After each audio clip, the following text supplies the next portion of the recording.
Buenas tardes. En primer lugar, muchísimas gracias al CCNCER por la oportunidad que me da de dirigirme a este auditorio de excepción y compartir con ustedes algunas reflexiones que a mí, particularmente como académico, pues me apasionan. Una muy breve introducción de qué entiendo precisamente por ese dilema de interpretación. Hay que realizarla a partir de un hecho de una tremenda actualidad, y es precisamente la guerra del Peloponeso. Una vez que le he dicho eso, y teniendo en cuenta que soy politólogo y amenazo con hablar de la guerra del Peloponeso, pues imagino que muchos de ustedes están mirando esa larga lista de personas que están huyendo de la sala y pensarán que merece la pena sumarse. No obstante, si me dan un par de minutos, entenderán por qué quiero hablar, aunque sea brevemente, de los griegos, ¿no? La guerra del Peloponeso se suele entender como el primer caso donde se aplica el llamado dilema de seguridad, que es un proceso subjetivo que se produce cuando una parte interpreta que la otra parte está llevando a cabo una serie de medidas tendentes a generar una amenaza sobre él. Pero es subjetivo porque la parte que inicia ese incremento de poder lo hace desde una perspectiva defensiva. Entiende que más poder es más seguridad y no lo hace desde una óptica agresiva frente a otra parte, aunque la otra parte realmente no lo va a entender así. Tucídides hablaba de que precisamente la guerra del Peloponeso se origina por ese dilema de seguridad, y esto no es un mero ejercicio académico sobre la historia, sino que esa trampa de Tucídides pues, es el germen de muchas de las guerras que han asolado la humanidad en los últimos siglos y que tienen que ver precisamente pues, cómo reaccionan los estados cuando se altera la balanza de poder e interpretan que se está gestando una amenaza potencial que debe ser contenida antes de que sea demasiado tarde. Hay una dimensión más concreta de ese dilema de seguridad, que es lo que se llama el dilema de interpretación, y es lo que yo voy a hablar y específicamente del ciberespacio, y es bajar al detalle del análisis de los actos concretos que se ponen en marcha para incrementar el poder.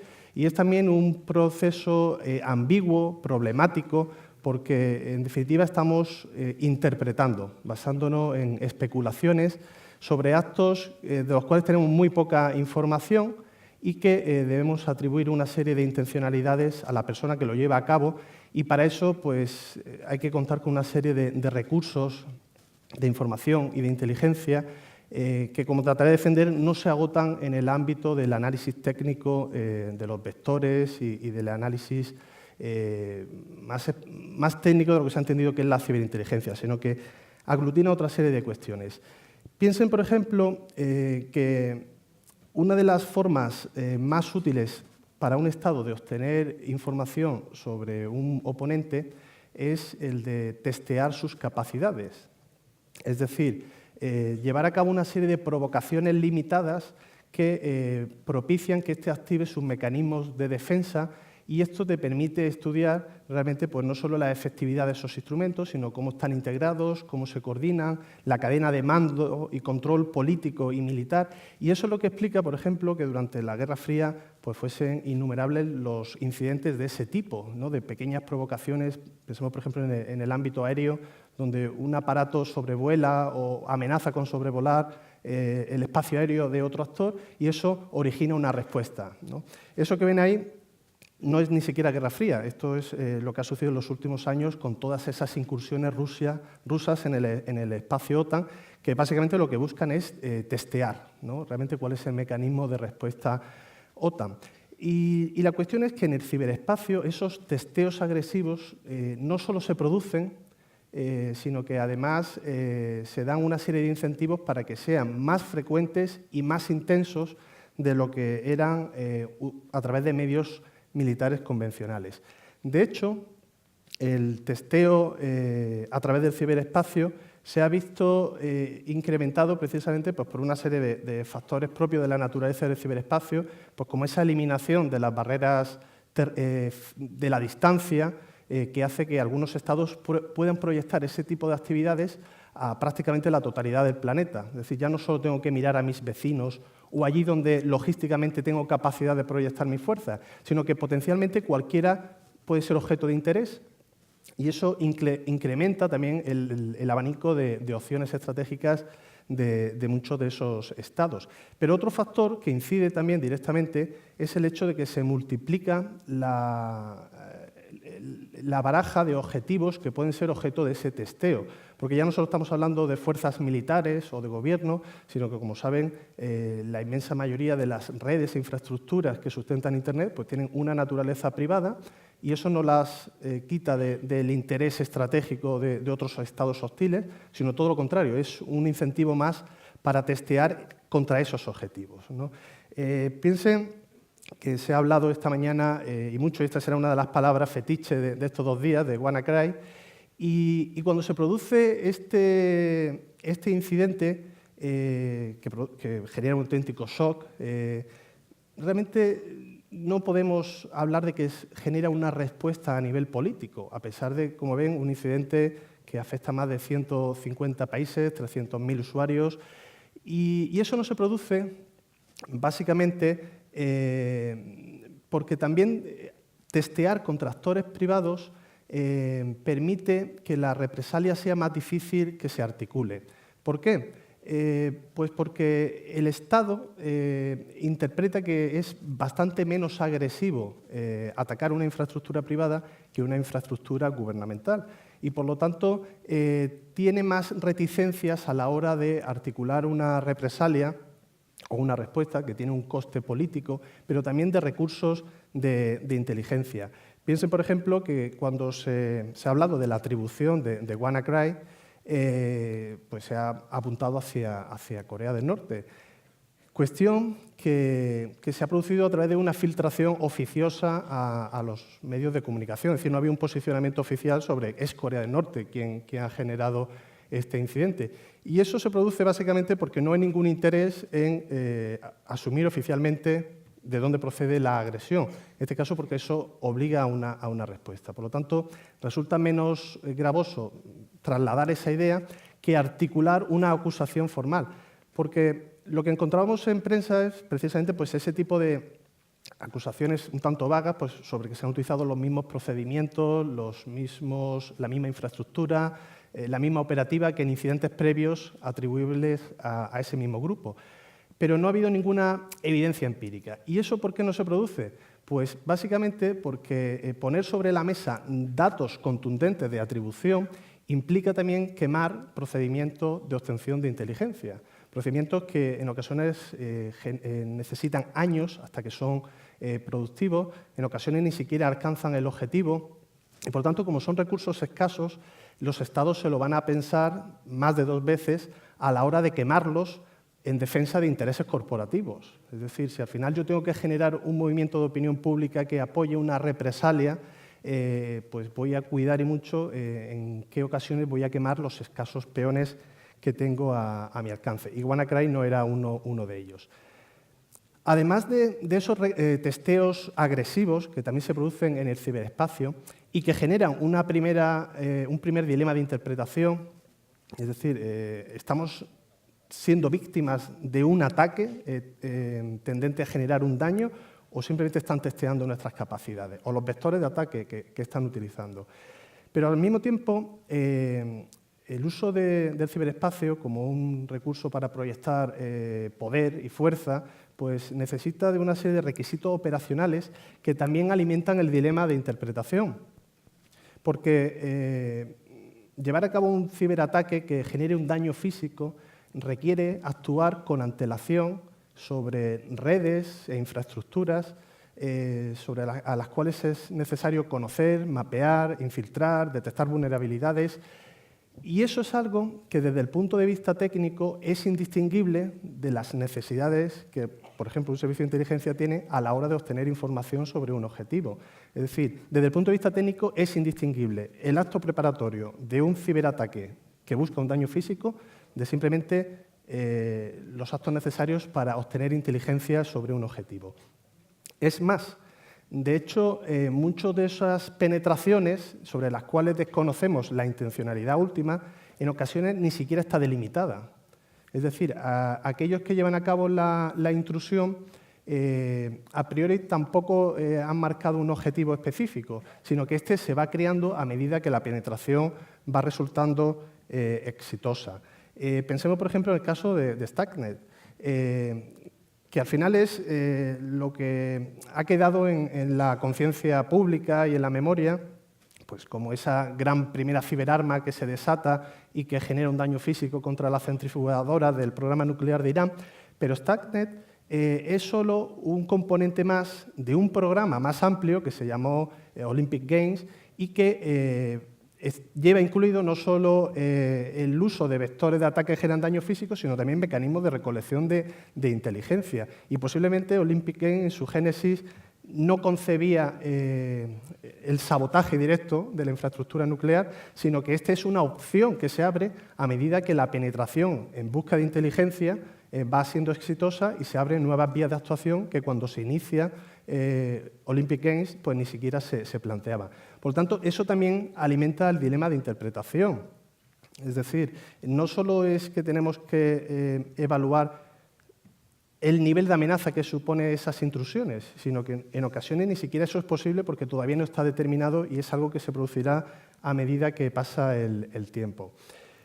Por último, otra fuente que alimenta el dilema de interpretación en el ciberespacio es lo que se conoce como sesgos cognitivos, que son todas esas limitaciones que afectan al analista de inteligencia a la hora de afrontar la ambigüedad que supone interpretar una realidad sobre la cual solo tenemos una visión fragmentaria a través de datos que son incompletos, en ocasiones deliberadamente erróneos o engañosos. Y en el caso del ciberespacio está todavía más acentuada porque hay una tendencia natural a que el analista se sitúe en el peor de los escenarios posibles. ¿Por qué se produce eso? Pues porque la eclosión del ciberespacio se ha producido sin que haya un desarrollo doctrinal sobre las implicaciones que tiene para la estrategia de los Estados. Y se ha asumido como válido determinados axiomas que todavía están por validar o que puede ser que directamente sean erróneos. Por ejemplo, se asume sin ningún tipo de duda que en el ciberespacio el que lleva la ofensa lleva la ventaja. Es decir, si uno está simplemente adoptando una postura defensiva, pues es inevitable que en algún momento el atacante consiga su objetivo. En cambio, quien lleva la iniciativa a través del ataque, pues puede superar incluso a un rival mucho más dotado desde el punto de vista técnico. ¿Qué impacto tiene eso en la evaluación? Pues que realmente cuando yo tengo que evaluar la relevancia de un incidente de seguridad, pues la tendencia natural es situarse siempre en el peor de los escenarios, es decir, en la peor de las motivaciones posibles sobre lo que ese actor trata de lograr. Además, en la propia operativa de una infiltración, de una penetración en esas redes, pues se basa en el engaño. Es decir, en este caso, ofrecer una visión distorsionada de la realidad es casi un requisito técnico para lograr el éxito. Y eso además genera un estrés cognitivo, en el sentido de que no solo es que tengo un problema porque tengo poca información para tomar una decisión, sino que incluso dudo de la validez de la información que tengo a mi disposición, porque no sé si esta ha sido directamente adulterada para que yo llegue a una conclusión, ¿no? Con lo cual, el remedio ante ese dilema es siempre el peor escenario, ¿no? Y eso no siempre es la mejor respuesta, pues, por motivos obvios. Además, en el ámbito de los ciberconflictos, se repite también pues, ese fenómeno que se da en el ámbito de la guerra convencional, que es lo que se llamó la niebla de la guerra. El hecho de que en los enfrentamientos la guerra es el ámbito de la confusión, de la falta de conocimiento sobre lo que realmente está teniendo o está aconteciendo a tu alrededor. Y en el caso del ciberespacio, esa niebla de la guerra es especialmente preocupante porque también genera una tendencia a interpretar desde un punto de vista alarmista determinados eventos que se pueden producir por motivos aleatorios.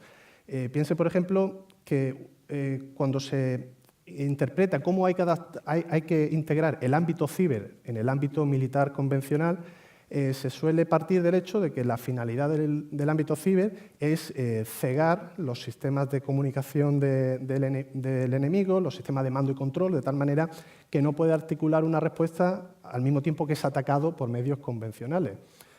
Por lo tanto, si en el ámbito de un país se produce ese tipo de situaciones, donde los sistemas de comunicación empiezan a fallar o tienen comportamientos anómalos, hay una tendencia natural a pensar de que a lo mejor esto es el acto preparatorio de algo grave que se está produciendo, ¿no? Y piensen el efecto que eso tiene, por ejemplo, en el ámbito de la gestión de los arsenales nucleares. Es decir, ¿qué sucede cuando a lo mejor un país o un gobierno tiene que reaccionar ante el hecho de que momentáneamente ha perdido el control sobre sus arsenales nucleares o el hecho de que ya no tiene conocimiento sobre cuál es el grado de disposición o de movilización de los arsenales nucleares del enemigo, ¿no? Pues el peor escenario lo que te llevaría a decir, pues dispara ya, porque si esperas un poco a aclarar qué está pasando, es posible que ya sea tarde, ¿no? Piensen cómo incluso eso ha alterado el equilibrio nuclear basado en la destrucción mutua asegurada. Y otro sesgo cognitivo en el cual se cae una y otra vez es el de atribuir una unicidad inexistente a los actores estatales. Es decir, partir de que muchos de estos actores actúan como un único centro de decisión que es coherente en todas sus acciones, y eso es desconocer la naturaleza de los estados, donde al final hay múltiples grupos, actores internos que pugnan por objetivos totalmente distintos, y eso, si no lo entendemos, puede trasladar una idea equivocada del comportamiento de ese actor. Pensar, por ejemplo, hablar siempre de Rusia en términos de Rusia está buscando, Rusia pretende, Rusia quiere, es desconocer, por ejemplo, que en el ámbito de los servicios de inteligencia rusos, pues tenemos como mínimo todos esos actores que tienen misiones solapadas entre sí, que no dejan de ser burocracias que pugnan por el favor, en este caso del presidente Vladimir Putin, pues por más recursos, por más atribuciones, por cercanía al poder. Y eso les puede llevar incluso a actuar de manera solapada sobre el mismo objetivo, sin tener coordinación entre ellos y buscando fines totalmente distintos, ¿no? Si no tenemos en cuenta de que esa multiplicidad de acciones se produce, pues necesariamente vamos a forzar las conclusiones sobre qué sentido tiene pues que al final dos APT distintas estén interviniendo sobre el Partido Demócrata en las últimas elecciones presidenciales. Bueno, pues eso forma parte de la lógica de competición interna. No es tanto un plan maestro de un actor que mueve todos los peones siguiendo una misma estrategia. Y al mismo tiempo, otro problema a la hora de reducir esos sesgos cognitivos es que la cuantificación y la catalogación de esa realidad, que es tremendamente útil para eliminar toda la incertidumbre que genera el análisis de inteligencia, tiene un enorme problema en el ámbito del ciberespacio, y es el hecho de que muchas de esas unidades son difícilmente contabilizables. Piense, por ejemplo, que algo que siempre ha alimentado el dilema de seguridad han sido las carreras armamentísticas. El hecho de que yo puedo identificar de manera tangible que este actor ha multiplicado el número de aviones de combate, ha ampliado el número de sus tropas, ha creado nuevas bases militares. Es decir, yo puedo percibir físicamente ese incremento de poder. En el ámbito ciber eso no es posible. Pensemos, por ejemplo, que en el ámbito de los presupuestos asignados al desarrollo de cibercapacidades, estamos hablando de partidas que directamente o son secretas o son deliberadamente ambiguas, con lo cual resulta difícil establecer comparaciones. Pero es más gasto tampoco significa más capacidades. Recientemente, el general al mando del cibercomando de los Estados Unidos comentaba en un evento de ciberseguridad, como puede ser este, que él en su experiencia militar se daba cuenta de que difícilmente podía pensar en un francotirador o en un piloto de submarinos que fuese 50 veces mejor que su compañero, pero que en el ámbito ciber eso es la norma. Es decir, que hay operadores que son exponencialmente mejores que otros operadores. Y, por lo tanto, más personal no necesariamente significa más recursos, sino que entran en juego otra serie de componentes como la cultura organizativa, la capacidad de innovación o incluso el elemento azar, que puede, en este caso, multiplicar las capacidades de un actor frente a otro. Ya para finalizar, se ha hablado, por ejemplo, en la sesión plenaria de esta mañana sobre operaciones de falsa bandera, de este caso, del ataque contra el canal de televisión francés, y se hablaba, con razón, de que lo que originalmente había sido reivindicado como un acto de hacktivismo por parte del llamado cibercalifato, pues realmente es una acción orquestada desde el ámbito ruso. Y vuelvo a la reflexión inicial, es decir, el análisis técnico del código, de lo que allí ha sucedido en el ámbito de las redes y de los sistemas que han sido atacados, nos dicen dos cosas muy importantes. Es falsa bandera y señala a un actor.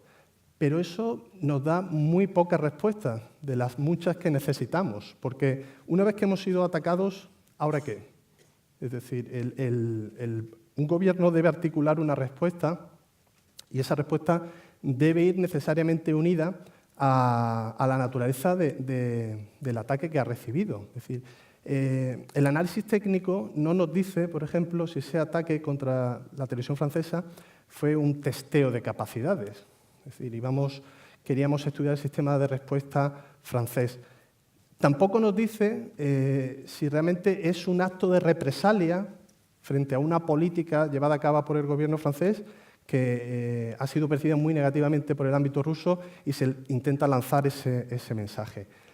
Tampoco nos dice si ese ataque tiene una inspiración política y una aprobación en los más altos niveles o es la iniciativa particular de un grupo de operadores pues, que tratan de ponerse una medalla. La propia naturaleza de una falsa bandera. El que se haya atribuido a Estado Islámico es simplemente resultado de que es el sospechoso habitual, es decir, hace más creíble la coartada, o apuntar al terrorismo yihadista busca también generar determinados efectos. Es decir, sea pánico, sea que la gente atribuye inconscientemente unas capacidades al terrorismo que no tiene. Es decir, esas y otras múltiples cuestiones que les puedo seguir planteando no pueden ser resueltas por el ámbito del análisis técnico exclusivamente, sino que necesita incorporar otros elementos que proceden del ámbito no solo del análisis de inteligencia en su sentido más amplio, sino también de otras aportaciones pues, que tienen que ver pues, con el ámbito de las relaciones internacionales, la ciencia política, el conocimiento experto sobre un ámbito que es eminentemente especulativo, pero que es necesario, porque si no tenemos en cuenta todos esos aportes, al final nos vamos a limitar a ser simplemente esas dianas que reciben una y otra vez golpes, pero que no generan ningún tipo de respuesta. Es por eso, y ya en conclusión, por lo que en ocasiones pues, escuchar a un politólogo empeñado en hablar de la guerra del Peloponeso, pues no siempre es perder el tiempo. Muchas gracias.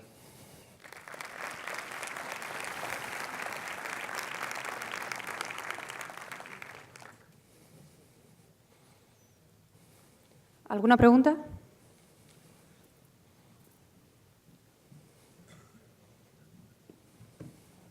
Gracias, Manuel. Bueno, hay una pregunta ¿Sí? ahí arriba, pero no sé si ya el micrófono...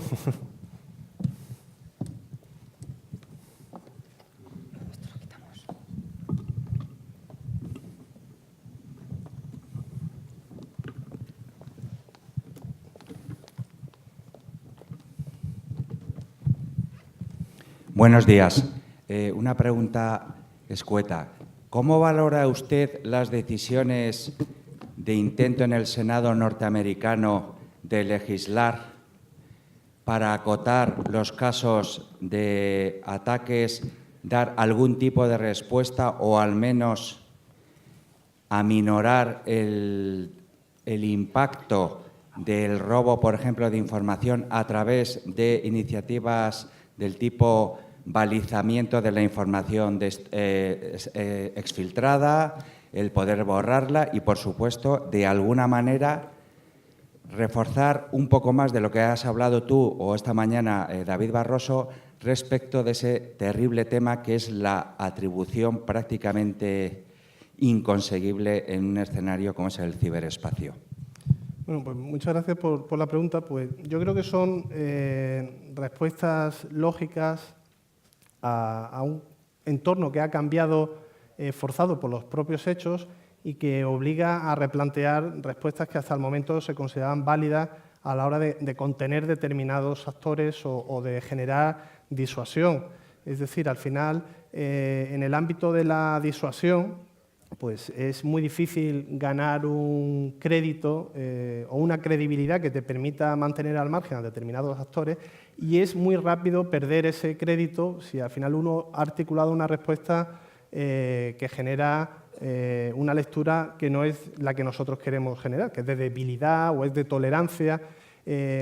Yo creo que esa medida legislativa que usted comenta pues es una forma de hacer explícitas determinadas respuestas para que quien tenga interés en atacarnos no tenga que plantearse la cuestión de si esto será suficiente para provocarlos o no, o me generará algún problema, sino que si ya lo hago explícito de manera expresa en un texto legal, pues uno anticipa cuál va a ser su respuesta.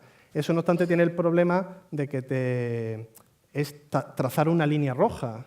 Y el problema de las líneas rojas es que están bien cuando todo el mundo sabe que si las pisa pasa algo. Pero cuando alguien pisa la línea roja y tú la vuelves a mover para que no la esté pisando, pues generar una línea roja lo único que ha hecho es degradar aún más la posible credibilidad que tenías.